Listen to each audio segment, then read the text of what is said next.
अस्सलाम वालेकुम।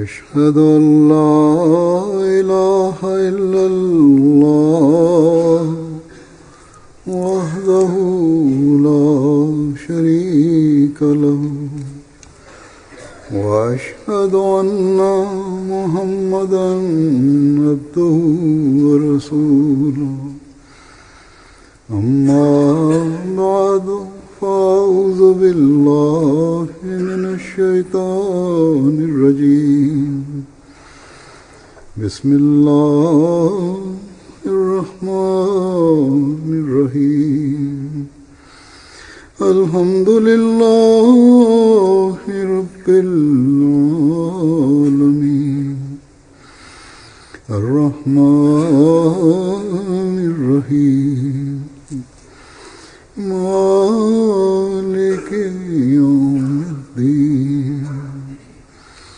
إياك نعبد وإياك نستعين اهدنا الصراط المستقيم صراط الذين أنعمت عليهم غير المغضوب عليهم ولا الضالين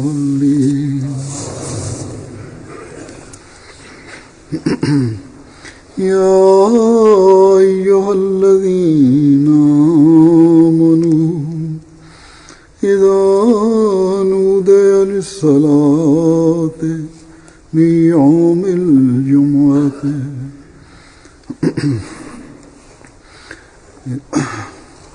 إذا نودي للصلاة من يوم الجمعة فاسعوا إلى ذكر الله وذروا البيع إن ذلكم خير لكم إن كنتم تعلمون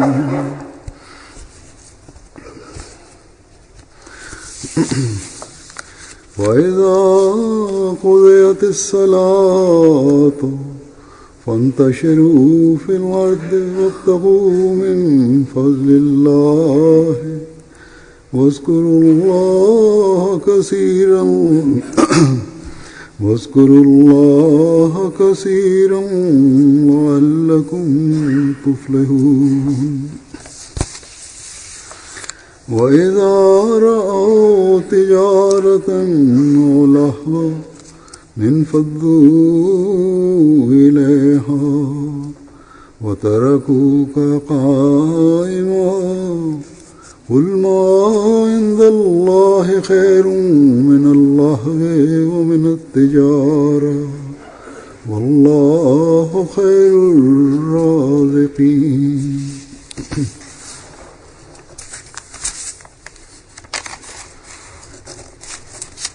Allahu I madhërisëm në ajetet në të cilat ka përmendur obligimin e agjërimeve të Ramazanit, atje ka thënë se këto janë pak ditë të numëruara, ayam ma'dudat. Kur Ramazani filloi, shumë nga ne mund të kenë menduar se janë ditë vere, ditë të gjata, edhe si du të kalohen këto 30 ditë, 30 agjërime, do të ishin shumë të vështira. Por, si që tha Allahu I madhrishëm, që këto janë pak ditë të numruara, edhe ja kaluan. Sot është agjërimi 25 Ramazani. Shumë njerëz më shkruajnë se kaq shpejt kanë kaluar ditët se nuk e kanë ndier fare. Kjo është realitet, kjo është e vërtet. Ramazani vjen, fillon, në fillim duket se ditët janë të gjata, por kur fillojnë të kalojnë ditët, as nuk e ndjejmë fare. लोग लिखते भी हैं Sot është gjumaja e fundit e këtij Ramazani. Pastaj पता भी नहीं चला kemi 5 agjërime ose në disa vende ka vetëm 4.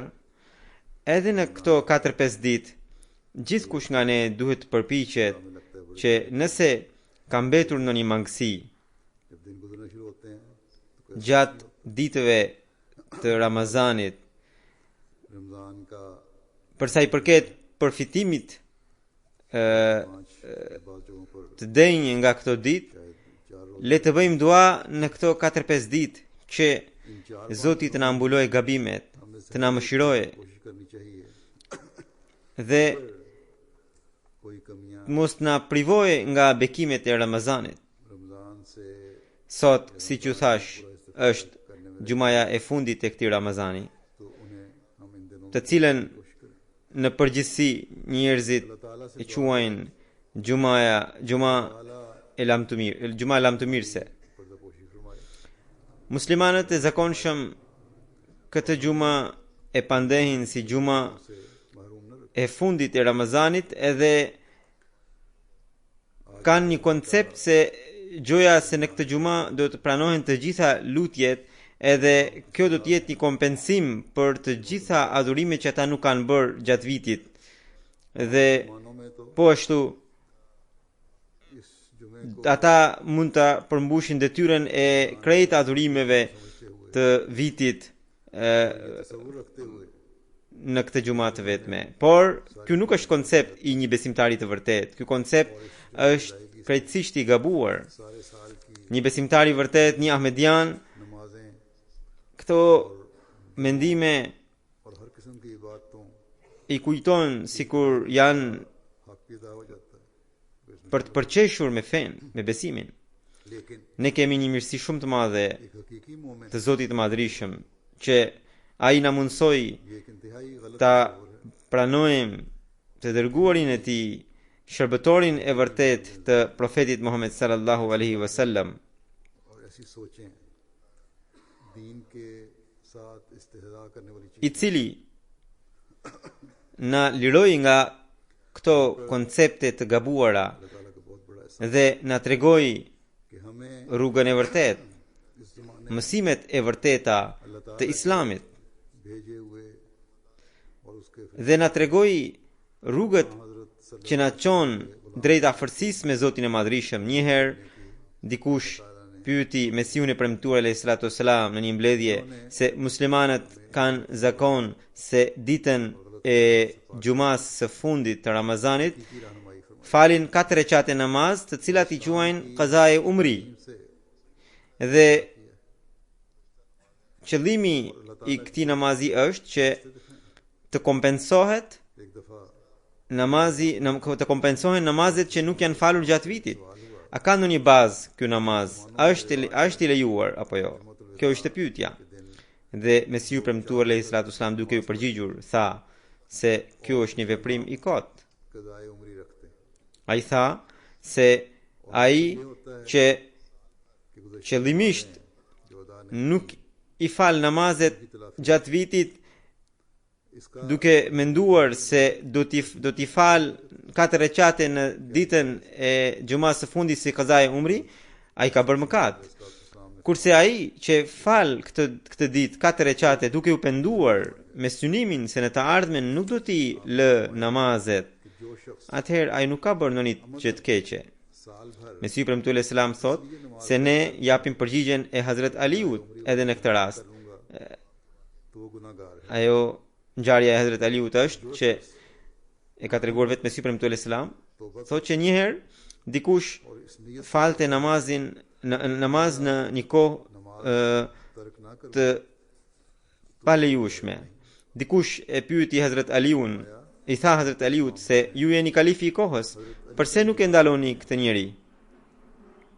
Sepse po fal namaz në një kohë të ndaluar. Hazrat Aliu tha, druaj se mos të më kap ajeti që thot, a ke parë atë njeri i cili ndalon robin të falet? ज़लानहु को कहा कि आप खलीफा वक्त हैं Araita alladhi yanha abdan idha salla. Pra Allahu thot, a ke fal, कि गलत वक्त में नमाज a ke parë atë njeri I cili ndalon një rob कि मैं të falet? कि कहीं इस आयत के नीचे मुल्ज़िम ना बन जाऊं। Hazret Mesiu premtuar alayhi salatu wassalam duke treguar këtë ngjarje thot se nëse një njeri fal ato 4 recate në shenjë pendese, यानी pse ndaloni? Le të fal. क्या तूने गौर Në fundit bën dua, जो रोकता है एक बंदे को po ai ka kuraje të shkurtër. Pra e thot Mesiu premtuar alayhi salatu wassalam. Ai thot që हज़रत मसीह अलैहिस्सलाम qëllimet I di Zoti.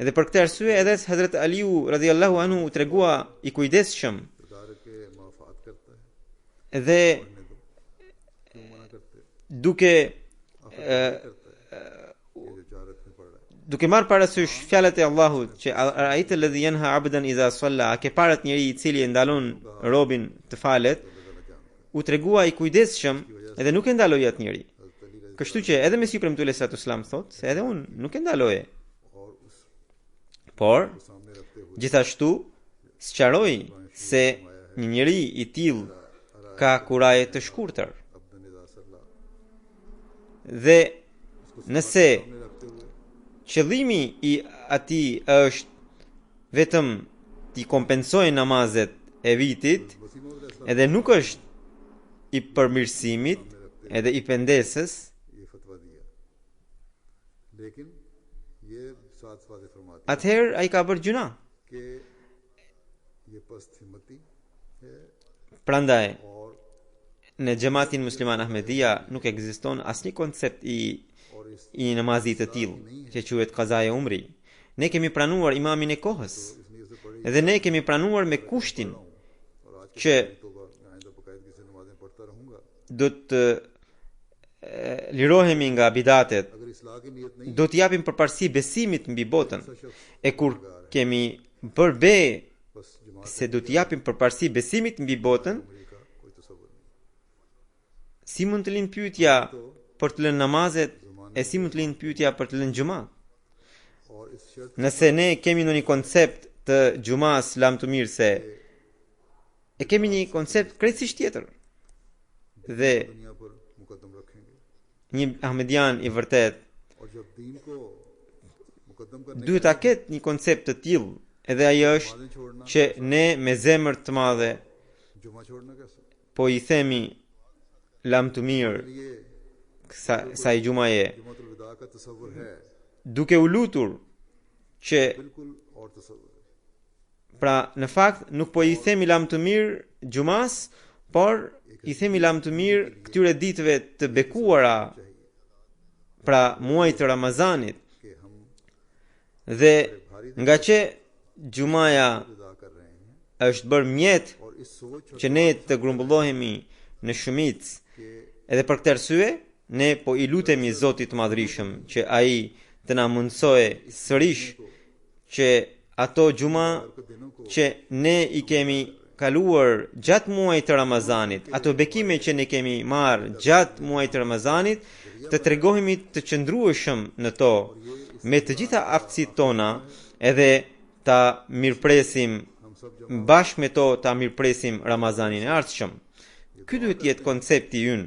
कि अल्लाह ताला फिर हमें तौफीक दे कि जो Kur I themi lam të mirë जुमे një njeriu të dashur, और जो बरकत हमने रमजान में हासिल की हैं nuk e bëjmë këtë gjë duke menduar se अपनी tani po heqim qafe nga ti edhe sa do të ikësh nga इस्तेकबाल करें ne do të të harrojmë ty. बस ये होनी चाहिए हमारी सोच Të dashurit tanë që largohen përjetësisht nga ne as nuk harrojmë kujtimet e tyre. Shpesh njerëzit इसलिए अब हम përpiqen të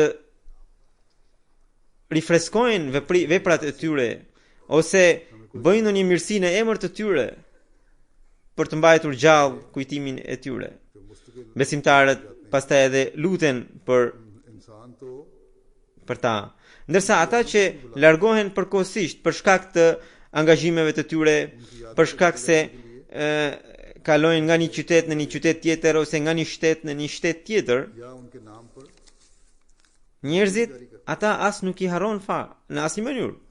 Madje duke përdorur mjetet e teknologjisë së sotme, siç është telefoni, mesazhe, tani ka dalë edhe Skype-i, और कामों की वजह से एक शहर से दूसरे शहर përpiqen që të jenë të lidhur gjithmonë me njerëzit e tyre të dashur dhe madje të shohin edhe pamjen e tyre.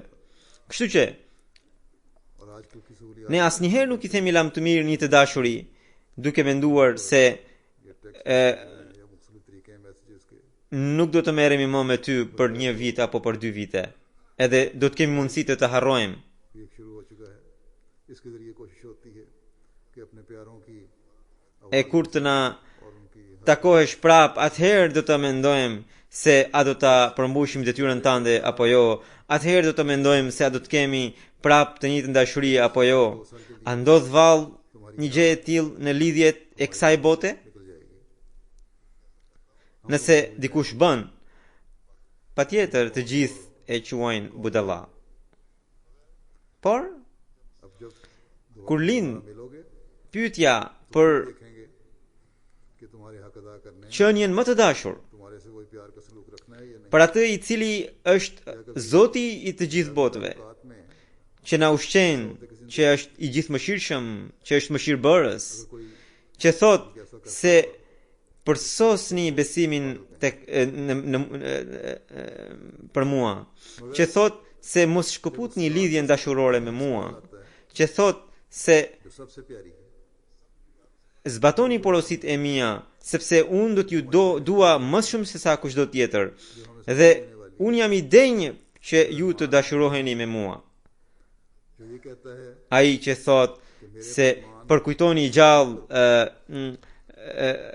mbajni gjallë kujtimin tim, कि मुझसे प्यार और कुर्बत e ne t'i themi atij, जो ये कहता है कि मेरी बातें मानो o Zot, कि सब प्यारों से बढ़कर ne të falenderojmë që na dhe këto mundësi प्यार किए जाने का për 30 ditë që të mbajmë gjallë për kujtimin, e tani ne u liruam अंदाजा रखो.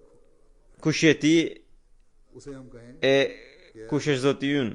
E ne në këtë mënyrë përmes kësaj gjumaje po të themi mirupafshim, और अपनी që बातों të mos kemi lidhje me ty për një vit. E kur të vi viti I ardhshëm, pra Ramazani I ardhshëm, vitin e ardhshëm, atëherë do të mendojmë se a do të kujtojmë dhe nëse do të kemi shëndet, nëse do të kemi jetë, edhe do të kemi mjete, atëherë do të mendojmë se si të përmbushim detyrën tënde. के साथ अब हम मुकम्मल तौर पर एक साल के लिए Nëse gjatë gjithë Ramazanit ne pra Ramazanin e ardhshëm, edhe nëse sikur gjatë gjithë muajit nuk do të kemi falur namazin, përsëri vjen gjumaja e fundit e Ramazanit, edhe e përmbushim detyrën. जो भी हो सका Dhe kryejm falënderimin e të gjitha mirësive të tua, të rububietit edhe të gjithëmëshirshmërit, Ramzan के महीने में कोई इबादत edhe në botën shpirtërore nëse dikush e ka këtë mendim, patjetër do të quhet budalla. आखिर पर जुमतुल विदा तो आना ही Njerëzit nuk kanë mendime të tilla. जमा होकर Pra me goje nuk shprehin mendime të tilla, por me veprime bëjnë gjëra të tilla. इंसानों का Nëse përmes kësaj gjumaje njerëzit sillen në këtë mënyrë, atëherë तो उसको भी लोग पागल जरूर कहेंगे. लेकिन ata लोग रखते हैं në brendësi kanë shumë pak besim tek Zoti. Edhe një besimtar I vërtet nuk mund të jetë I tillë. Besimtari I vërtet është shumë I lartë nga këto gjëra. Besimtari I vërtet është ai I cili vijon mirësitë e Zotit. Ai gjithnjë është I mbushur me falënderim ndaj Zotit të Madhërisht. Ai kalon përmes Ramazanit अदना ईमान भी न होना कहें. për të kërkuar pëlqimin e Zotit. बस एक मोमिन की ये Kur ai zbaton porosinë e Zotit बहुत बड़ा dhe I thot lam të mirë Ramazanit, क्योंकि këtë gjë e bën me zemër shumë të madhe, तो अल्लाह ताला की शुक्रगुजारी के जज्बा duke menduar se tani po largohem nga ky Ramazan, por do ta mbaj gjallë kujtimet e këtij Ramazani.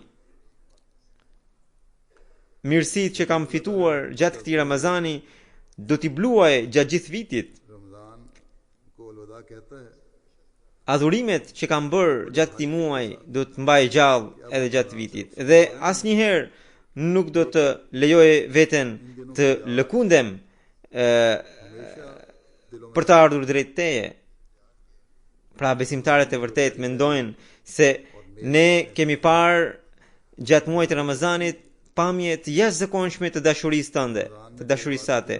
Ne kemi parë se kur ne ecim drejt teje, ti और कभी हमारे vije duke vrapuar drejt nesh. E si mund të ndodh që ne të mbajmë gjallë lidhjet e kësaj bote edhe të harrojmë lidhjen e atij që është më i dashur ynë, e të harrojmë favoret e tij, mirësitë e tij. तो तू अपने वादे के मुताबिक दौड़कर हमारे Zoti ka mënyra të çuditshme të favorbërjes të mirësisë. Sa i bekuar është ai që अपने दुनियावी për të mbajtur gjallë kujtimet e tij, për të na shpëtuar që ne të mos harrojmë pra nga kujtimi i tij, ai ka lënë prap pas 7 ditësh के तो të njëjtën ditë के अंदाज भी dhe ka organizuar në të njëjtën mënyrë që ne të mblidhemi prap edhe të mundësitë për ta falendëruar atë. Çdo 7 ditë, çdo javë ai ka lënë ditën e xumas dhe करने के लिए na ka bërë 7 रोज बाद të përfitojmë sërish nga bekimet e tij. जिसमें से I dërguari i Allahut sallallahu alaihi wasallam tha se ditën e xumas vjen një çast në të cilin nëse një besimtar falet dhe lutet, do t'i pranohet इजहार çdo lutje që bën. Edhe ai çast është shumë i shkurtër. इनामात के Ai çast, ai moment हर सात është po aq i shkurtër 7वें दिन në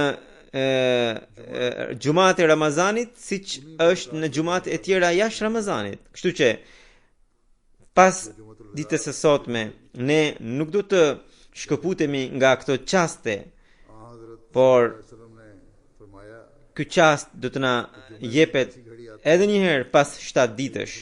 Nëse dikush i thot lam të mirë këtyre çasteve, duke thënë mirëpafshim, ai nuk është besimtar. ये घड़ी Besimtari asnjëherë nuk i thot lam të mirë çasteve të mirësisë.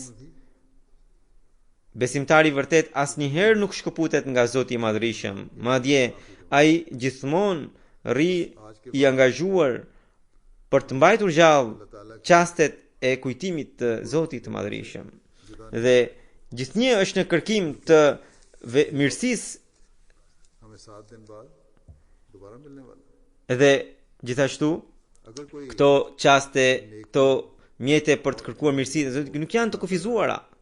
Edhe për këtë arsye, besimtari përpiqet të kërkojë çdo rrugë dhe çdo çast. कभी नेकी Ai nuk mbetet i kufizuar vetëm për xuma deri në xuma. Domethënë, duke pritur vetëm një ditë në 7 ditë, në një javë. क्योंकि वो तो इसको I dërguari i Allahut sallallahu alaihi wasallam duke na mësuar याद se सम्मान करूं nuk është vetëm një ditë në javë, por पूर्व हासिल करने के kemi 5 vakte और अल्लाह ताला çdo से पूर्व पाने के ditë dhe çdo namaz bëhet kompensim i veprave e gjunaheve të njeriu që ai bën përpara atij namazi, इसलिए वह edhe çdo xuma bëhet kompensim i gjunaheve që bën njeriu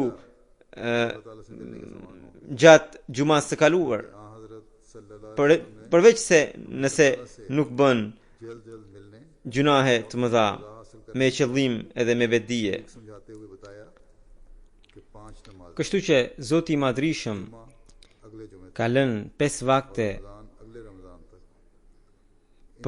për të fituar kontakt me Zotin. Edhe përmes këtyre namazeve शर्ते के njeriu të kontaktojë Zotin edhe të përfitojë nga mëshira e tij, nga falja e tij, me kusht që रबते का समान कर दिया रोजाना nga kryenësia të mos përfshihet në mëkatet e mëdha. अल्लाह से रब्ता रखो Pra, ai njeriu le të marrë pjesë në çdo xhuma edhe le të përfitojë nga çasti që vjen në çdo xhuma. जानबूझकर Atëherë दाई दिखाते besimtarët do të jenë duke përparuar gjithnjë më shumë. में शामिल हो Ndryshimet që keni fituar gjatë Ramazanit ti gjallëroni gjatë vitit.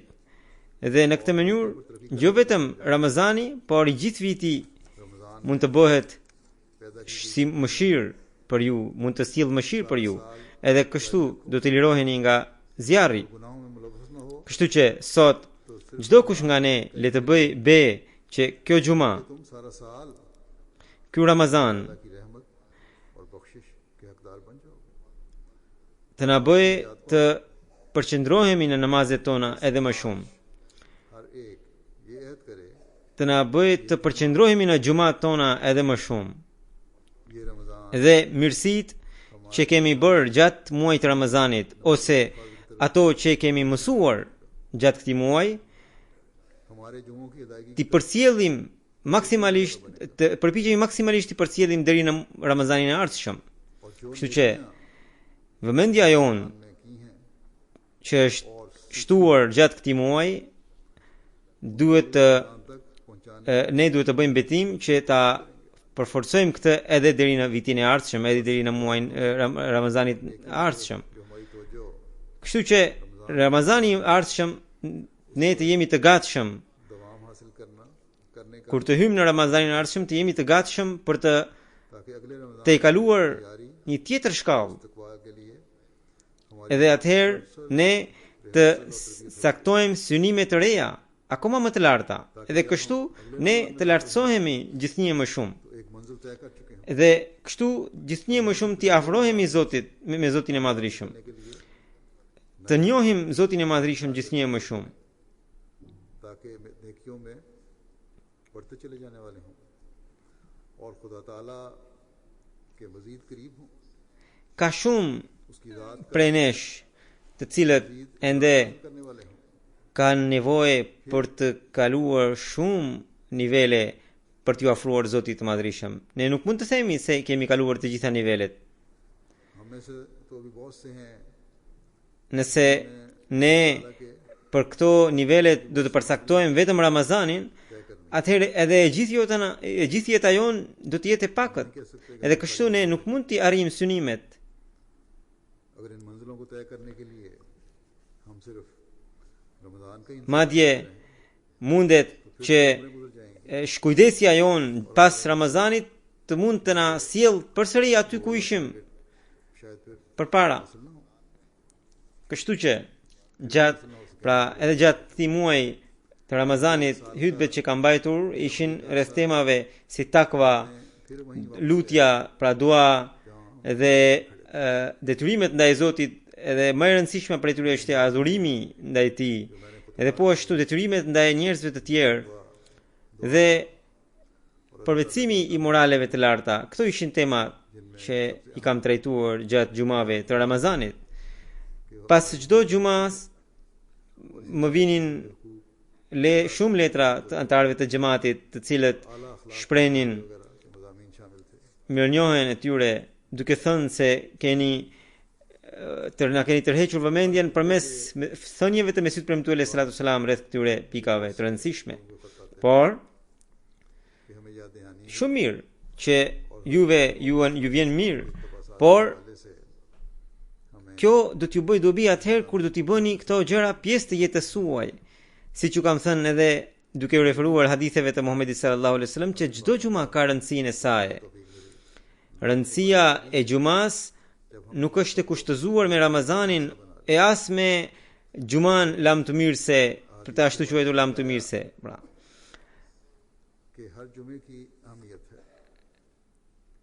जुमे की अहमियत ना रमज़ान के जुमों के साथ वाबस्ता है ना ही Ramazani do të jetë i rëndësishëm për ne atëherë कि रमज़ान की kur do të na tërheq vëmendjen për të marrë pjesë në çdo xhuma, edhe brenda Ramazanit, edhe jashtë Ramazanit, edhe do të na forcojë edhe në namazet tona të përditshme të 5 vakteve. Ky Ramazan erdhi për të na treguar që dëshira që keni krijuar gjatë Ramazanit për të falur namazin bashk, qoftë në namazet e 5 vakteve, qoftë në xhuma, të mos shuhet. Edhe këtë ta ruani deri në Ramazanin e ardhshëm. Ajete që kam lexuar me fillim, në këto ajete Zoti ka treguar rëndësinë e xhumas. Përkthimi i tyre është: O ju që besuat, kur ditën e xhumas, në një pjesë të ditës së saj, ju bëhet thirrje për të ardhur për të ardhur për xhuman, lërini tregtit edhe punë të tjera dhe nxitoni për të adhuruar Zotin e Madhërisëm. Kjo është më e mirë për ju nëse e dini. Pastaj ajeti vijues thot: kur ta përfundoni namazin, shpërndahuni në tokë dhe kërkoni bekimin e Zotit. Dhe përkujtoni shumë Zotin në mënyrë që të gëzoni sukses. Pastaj në ajetin e fundit, i cili është edhe ajeti i fundit i surës së Xumas, thot Allahu, kur ata njerëz, pra njerëz që shpërfillin, shikojnë ndonjë gjë të tregtisë ose loje, ty të braktisin dhe shkojnë tek lodra dhe tregtit, thua ju që Allahu është më i mirë se sa ato gjëra ku po shkoni ju, dhe Allahu është furnizuesi më i mirë. Kështu që në këtë ajet Zoti i Madhërisëm ka theksuar rëndësinë e veçantë në pjesëmarrjen e ditëve të namazeve të xumas. Sot kemi mjetet e reja, ne shikojmë orën edhe e kuptojmë se është koha e xumas. Kështu që në momentin kur marrim vesh se është koha e xumas, duhet të nxitohemi duke lënë punët tona të përditshme. Edhe hutba e xumas është pjesë e xumas. Kështu që nuk duhet të ngatheni duke thënë se do të arrijmë namazin, por duhet të nxitoheni për të dëgjuar edhe hutben e xumas.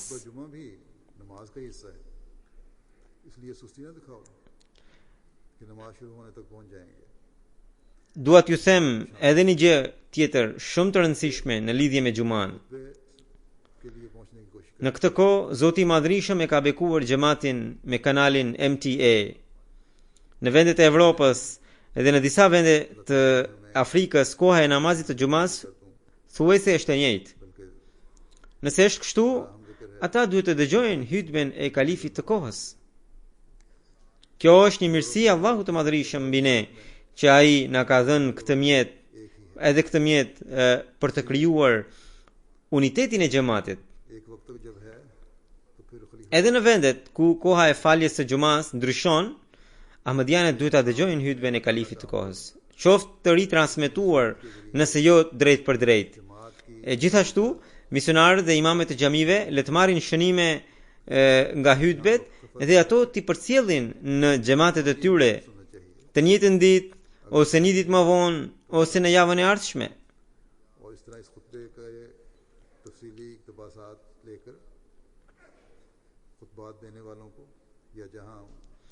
Ata që janë më në perëndim janë mbrapa në kohë.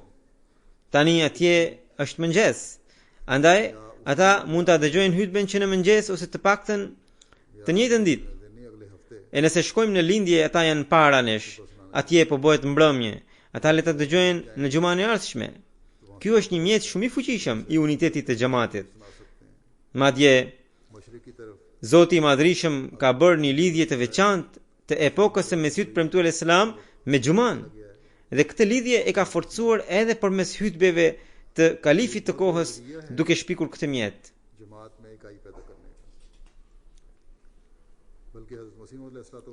Në ajetin tjetër Allahu i Madhërisëm ka thënë se nëse keni punë, atëherë ju mund t'i bëni ato edhe para xumas ose pas saj.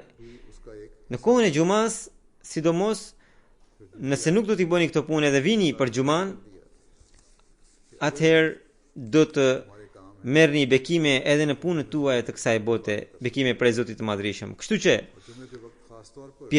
mos pjesëmarrja në xhuma për arsye se keni shumë punë, do të ndikohen punët tuaja të kësaj bote, është e gabuar edhe madje është ju sjell humbje. Nëse dëshironi të keni bereqet në punët tuaja, atëherë duhet të dini se kjo punë i takon Zotit të Madhrishëm. Andaj mbajini mend, nëse nuk do ta dëgjoni fjalën e Zotit, ai thot se nuk do të keni bereqet në punët tuaja. E nëse do ta pranoni fjalën e Zotit, do të keni bereqet në punët tuaja. Allahu thot se tregtit tuaja, punët tuaja të kësaj bote, lojrat, dëfrimet nuk duhet ju pengojnë nga gjumaja, sidomos në këtë kohë, kur shohim, siç u thash, se kjo kohë është e lidhur me Mesihun, me epokën e Mesihut premtuar alayhi salam në mënyrë të veçantë. Dhe për këtë arsye vjen kjo këshill në mënyrë të veçantë në xhuma. Pse? Sepse tregtit në kohën e Muhamedit sallallahu alaihi wasallam kanë qenë të kufizuara. Mirë, shkonin karvanet në vende të tjera, por ato vinin edhe qëndronin vetëm nëpër një qytet të vogël ose në një fshat të vogël. Por tani ato nuk janë të kufizuara, janë bërë ndërkombëtare. Dhe është shumë e mundshme që ju të jeni më të angazhuar në punët tuaja dhe më shumë të përfshirë në angazhimet e kësaj bote. Dhe kështu 24 orë do të jeni të angazhuar në këto në punë të tilla. Edhe për këtë arsye ka shumë mundësi që ju të jeni të shkujdesur ndaj xumas. Edhe ishte shumë e nevojshme kjo këshill pikërisht për këtë kohë. Se preferenca më e madhe e një besimtari është kërkimi i pëlqimit të Zotit. E kjo duhet jetë pikërisht preferenca e tij. Sahabët e profetit Muhammed sallallahu alaihi wasallam, duke qenë nën edukimin e profetit sallallahu alaihi wasallam, ishin bërë krejtësisht të pastër. Ata gjën e parë kishin pëlqimin e Zotit, dhe për këtë arsye për ta nuk mund të thuhe, as nuk mund të imagjinohe që ata të mos linin tregtit edhe të mos vinin në xhuma, edhe të merreshin me lojra të ndryshme dhe dëfrime. Kjo në fakt është, kjo pamje që është në këto ajete është epokës së Mesihut të premtuar alayhi salatu wasalam, kur njerëzit do ta linin mbrapa preferencën e besimit, edhe preferenca e kësaj bote do të jetë para për ta. 24 orë ata do të ishin të përfshirë në lodra dhe në lojra të ndryshme, përmes medias, përmes televizorit. Kështu që kjo është një pamje e kohës së Mesihut të premtuar alayhis salam, kur preferenca e njerëzve do të jetë bota dhe jo besimi, kur 24 orë njerëzit do të ishin të përfshirë në për tregtit, në për lojrat, në për dëfrime, kur do të shkurtoheshin largësitë e vendeve të ndryshme, kur përmes medias, duke qëndruar në shtëpi, njerëzit do të merrnin pjesë në për lojra dhe dëfrime. Allahu i Madhrishëm thot në një kohë të tillë, nëse ju do t'i rregulloni preferencat, atëherë dijeni se do të fitoni bekimet e Zotit. Padyshim që gjithçka që ka Zoti është shumë më e mirë se sa tregtia dhe lojrat. Dhe Allahu është furnizuesi i çdo risku. Ai është furnizuesi absolut. Kështu që nëse pranoni fjalën e tij edhe i mbroni xhumat tuaja, atëherë do të keni bereqet edhe në jetën e kësaj bote. Kështu që ne duhet ta kemi parasysh këtë rëndësi të kësaj të xhumas. Ne që kemi pranuar Mesihun e premtuar alayhis salam, për ne në asnjë mënyrë nuk mund të jetë e pranueshme që të t'i mbrojmë xhumat vetëm gjatë muajit të Ramazanit ose vetëm xhuman e fundit të Ramazanit. Për ta treguar rëndësinë e xhumas do t'ju tregoj disa hadithe. I dërguari Allahu sallallahu alaihi wasallam duke treguar rëndësinë e xhumas dhe bekimet e saj ka thënë se ditën e xhumas në derën e çdo xhamie qëndrojnë engjëjt. Ata shënojnë të parin, atë që vjen i pari në xhami, edhe kështu me radhë, derisa imami e mbyll hutben edhe ulet, ata e mbyllin regjistrin e tyre. Kështu që ata njerëz që vinë në kohët e fundit për shkak të punëve të tyre të kësaj bote do të shënohen si të fundit. Edhe ata, edhe shpërblimin do të kenë pak. Në disa hadithe përmendet edhe për shpërblimin e pjesëmarrësve të xumas. Edhe profeti sallallahu alajhi wasallam thotë që ai që vjen i fundit merr shpërblimin e vezës së pulës. Edhe ndërsa ai që vjen i pari merr shpërblimin e një deve. Këto shembuj janë për të treguar se nëse vini herët në xhami edhe ju duhet të prisni, kjo nuk është humbje kohe, por ju do të fitoni akoma më shumë shpërblim. Nëse vini shpejt, nëse vini duke u nxituar. Ndërsa ata që vinë mbrapa, pra vinë me vonesë, ata do të ngelen mbrapa. Të parët janë të dalluar nga ata që vinë mbrapa. Kjo është një mjet për të fituar afërsinë me Zotin. Duke treguar këtë rëndësi në një event tjetër, Hazret Profeti Muhammed sallallahu alaihi wasallam ka thënë se ditën e Kiametit njerëzit do të ulen para Zotit sipas radhës që ata vinin ditën e xumas. Kështu që i pari do të ulet i pari, i dyti në vendin e dytë, i treti në vendin e tretë dhe i katërti në vendin e katërt, dhe pastaj për të katërtin tha, edhe i katërti nuk do të jetë shumë larg nga Zoti. Në një vend tjetër, i dërguari Allahu sallallahu alaihi wasallam tha, në një rast tjetër tha, ejani për namazin e xumas, edhe uluni sa më afër imamit. Një njeri duke ngelur mbrapa ditën e xumas, ngelet mbrapa edhe në xhenet, ndërkohë ai e meriton të xhenetin. Këto të gjitha hadithet tregojnë se xumaja ka rëndësi të madhe, pavarësisht se vjen gjatë muajit të Ramazanit apo jashtë. Pavarësisht se ai është xumaja e fundit të Ramazanit apo në një xumë tjetër. Ata pra të ngelet mbrapa në xhenet do të thotë se njeriu nuk i jep rëndësi, kur nuk i jep rëndësi siç duhet xumas, pavarësisht se mund të ketë shumë dobi të tjera, shumë vlera të tjera, ai do të ngelet mbrapa. Ose ai do të shkëput veten nga Zoti i Madhërisëm. Duke mos e kuptuar rëndësinë e xumas, ai do të fillojë të mungojë në xuma. Në lidhje me këtë, i dërguari Allahu sallallahu alaihi wasallam tha, ka paralemruar që ai që mungon 3 xuma rresht me vetdije, Zoti do ta vulos zemrën. Kështu që ata që marrin kalimsi pjesëmarrjen në xuma, kjo është duhet të jetë shumë e frikshme për ta.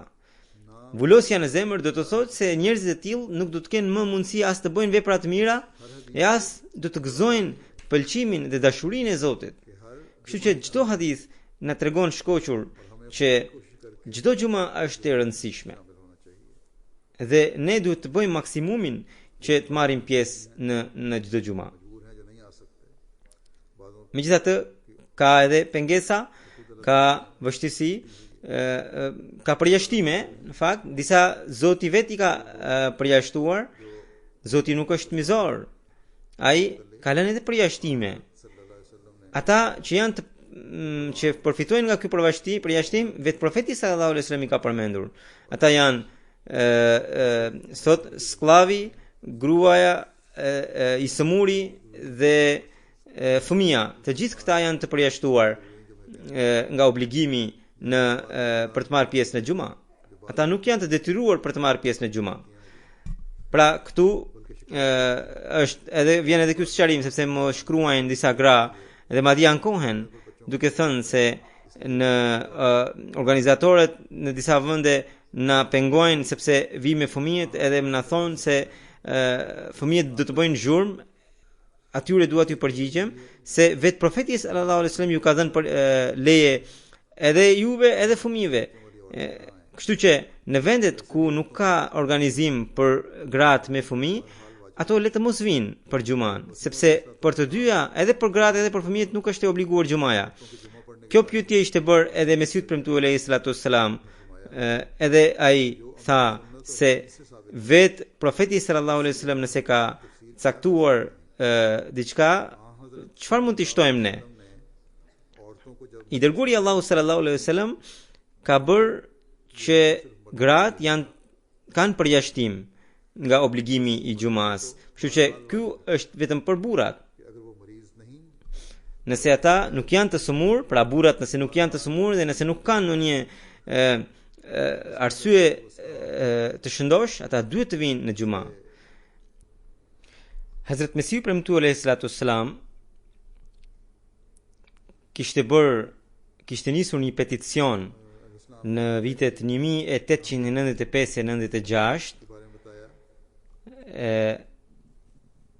që shteti t'u jepte mundësi muslimanëve që punonin në shtet t'u jepte leje të paktën 2 orë ditën e xumas që ata të shkojnë të falen xuman. Edhe ai kishte grumbulluar në nënshkrime të shumë dietarëve muslimanëve. Mirë po, atëherë kundër Maulvi Muhammad Hussein Batalvi kishte botuar një njoftim duke thënë se kjo punë është e mirë, por këtë punë nuk duhet ta bëjë Mirza Ghulam Ahmedi, Mirza Sahibi, por do ta bëjmë ne. Mesiu premtuar sallallahu alaihi wasallam i tha, mirë, bëjeni vetë, unë nuk kam nevojë për nuk dëshiroj në një famë. Por as Muhammad Hussein Batalvi nuk e ka quar deri në fund këtë peticion, nuk e ka bërë, edhe as në një dietar tjetër. Megjithatë, Mesiu premtuar sallallahu alaihi wasallam në një rast tjetër vetë i dërgoi shkresë sekretarit të shtetit të Indisë, duke në cilën se pari lavdëroi për shkak të veprave të tij në përkrahjen e muslimanëve dhe duke falendëruar atë se ai i kishte sjell leje ndërtim për xhamin e Lahorit edhe pastaj edhe një tjetër xhami e cila binte në një stacion hekurudhor, ai e kishte liruar edhe atë vend edhe kishte dhënë muslimanëve për të ndërtuar xhamin. Edhe duke përmendur të gjitha këto mirësitë e tij, tha se ende mbetet një punë e mirë nga ana juaj, e cila është që ditën që xumaja është një ditë feste për muslimanët, të cilën Kurani i Madhërisëm e ka quajtur ditë adhurimi, dhe në Kur'an gjendet një sure e veçantë për këtë, e cila quhet surja e xumas, në të cilën vjen porosi që kur të thirret ezani i xumas, muslimanëve u thuhet që ata të lejojnë të heqin dorën nga çdo punë edhe të grumbullohen në xhami edhe ta falin xuman me të gjitha kushtet e saj. Edhe ai që nuk do ta bëjë këtë, ai do të jetë mëkatar, madje mundet që ai do të jetë jashtë islamit. Dhe aq shumë theksohet për xuman edhe për hutben e saj në Kur'an, nuk kemi për ditën e Bajramin. Për këtë arsye, që kur ka ardhur Islami në këtë vend, që prej 800 vitesh kur muslimanët kanë qenë në pushtet në këtë vend, muslimanët kanë pasur ditë pushimi ditën e xumas, dhe më tutje Mesiu premtuar sallallahu alaihi wasallam thot, në këtë vend jetojnë 3 popuj, hindut, muslimanët dhe të krishterët. Hindut dhe të krishterët gëzojnë ditën e tyre të pushimit në ditën e tyre të adhurimit, e cila është e diel, ndërsa grupi i tretë, i cili është grupi i muslimanëve, është i privuar nga dita e tyre e shenjtë, e cila është dita e Gjumas. Edhe po në këtë relacion Mesihu premtuar Islam thot se nëse do të jepet ditë pushimi ditën e Gjumas, kjo do të jetë kaq e bekuar saqë do të shkruhet me pe ari. Pra kaq shumë Mesihu premtuar Islam kishte dhimbje dhe shqetësim ndaj muslimanëve, ndaj Islamit. Edhe më pas Mesihu premtuar Islam vijon nëse shteti do ta bëj këtë gjest, nëse jo ditë të plot, por të paktën gjysmë ditë pushimi, pra atëherë nuk besoj se do të keni ndonjë mundësi tjetër përveç kësaj për të fituar zemrat e muslimanëve. Sot dietarët, ashtu quajtur dietar, akuzojnë Mesihun premtuar sallallahu duke thënë se është fare anglezëve, por shikoni se si ishte vetë Mesihu premtuar sallallahu, jo dikush tjetër që i tërhoqi vëmendjen shtetit anglez për ta sjell në jetë traditën e Islamit.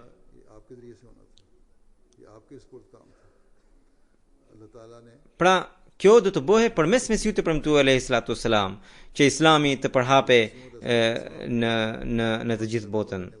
Për këtë arsye, ne që kemi pranuar Mesihun e premtuar sallallahu, që deklarojmë që e kemi pranuar Mesihun e premtuar sallallahu, nga çdo vepër dhe nga çdo fjalë jona duhet të pasqyrohet mësimi i vërtetë i Islamit.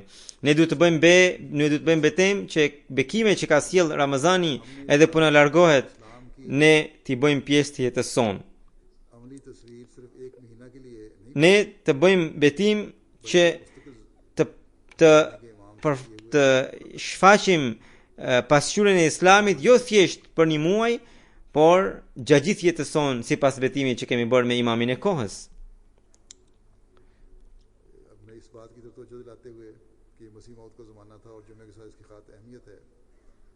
Duke treguar se kjo është epoka e Mesihut premtuar Islam dhe dita e Gjumas ka lidhje të ngushtë me këtë, edhe cilat janë përgjegjësitë tona, Hazrat Mesihu premtuar sallallahu thot se Zoti i Madhërisëm ka përsosur bekimin pikërisht ditën e Gjumas. Edhe atë bekim e ka quajtur Islam. Edhe dita e përsosjes së bekimit është dita e Gjumas. Kjo lidhet edhe me përsosjen e bekimit në të ardhmen, për të cilin na tregon ajeti liyudhhirahu ala ad-dini kullihi. Domethënë, kur ai do ta bëjë Islamin të triumfojë mbi të gjitha fetë, edhe ajo Gjuma ka ardhur, sepse ajo Gjuma ishte lidhur me ardhjen e Mesihut të premtuar. Në një vend tjetër ai thot: sinqerisht ju them të vërtetën, kjo është një mundësi që Zoti u ka dhënë fatbardhësve, të bekuar janë ata që do të përfitojnë nga kjo. Ju që keni krijuar lidhje me mua, mos u mburrni asnjëherë kurse që keni fituar gjithçka që keshit për të fituar. Është e vërtetë që ju jeni një hap përpara se sa nga ata të cilët më mohuan nga kryenësia e tyre dhe kanë tërhequr zemërimin e Zotit. Edhe kjo është e vërtetë që ju nuk më keni paragjykuar dhe jeni shqetësuar për ta shpëtuar veten nga zemërimi i Zotit. Edhe kjo është e vërtetë që ju jeni afruar këtij burimi, të cilin Zoti ka krijuar për jetë të amshueshme, por edhe kjo është e vërtetë që ende ka mbetur që ju të pini nga ky ujë. Prandaj lutuni Zotit që ai t'ju mundsojë që të ngiheni nga ky burim, sepse pa Zotin nuk mund të ndodh asnjë gjë. Unë ju them me bindje të plot që ai që do të pi nga ky burim nuk do të shkatërrohet. Ai do të jetë i mbrojtur nga sulmet e shejtanit. Cila është mënyra për të ngirë nga ky burim? Kjo që ju të realizoni të dyja detyrimet, edhe ato që keni ndaj Zotit, edhe ato që keni ndaj krijesave. Prandaj sot gjithë ne le të bëjmë këtë betim që ne do ta plotësojmë bejtin që kemi bërë me Mesihun premtuar sallallahu alaihi wasallam dhe do të përmbushim detyrat që kemi ndaj Zotit dhe ndaj krijesave të Tij në atë mënyrë siç pritet nga një besimtar. Edhe siç ka thënë Zoti i Madhërisëm dhe që na ka treguar edhe Mesihu premtuar alayhi salam. Bekimet e Ramazanit t'i bëjmë pjesë të jetës sonë, inshallah. Allahu na e mundsoft këtë.